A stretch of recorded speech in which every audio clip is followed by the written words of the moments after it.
ఒకరు నీ జీవితంలో ఉండాలని నువ్వు ప్రాధేయపడతా కాళ్ళు పట్టుకుంటూ ఉన్నావంటే they were not treating you like a king or a queen, they are treating you like a slave. Always the relationship go the vice versa. రెండు వైపుల నుంచి ప్రేమ ఉండాలి, రెండు వైపుల నుంచి ఫ్రెండ్షిప్ ఉండాలి, రెండు వైపుల నుంచి నీకు సపోర్ట్ ఉండాలి.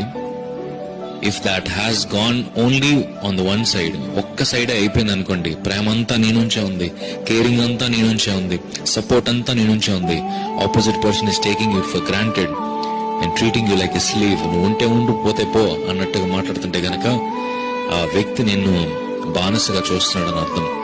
దయచేసి దేవుడు మనల్ని ఎంచుకున్నది, విలువ పెట్టి కొనింది మనము ఎవరికో బానిసలుగా ఉంటామని కాదు, గాని ఆయన దృష్టిలో మనం ఎంత విలువైన వారం, ఆయన దృష్టిలో ఆయన మనల్ని ఎంత విలువ పెట్టుకున్నారు, ఆయన రక్తాన్ని పోసుకున్నారు, ఆయన అరచేతిలో నేను చెక్కుకున్నాను అంటున్నారు, ముద్ది మీ వచ్చే వరకు నేను ఎత్తుకుంటాను అంటున్నారు.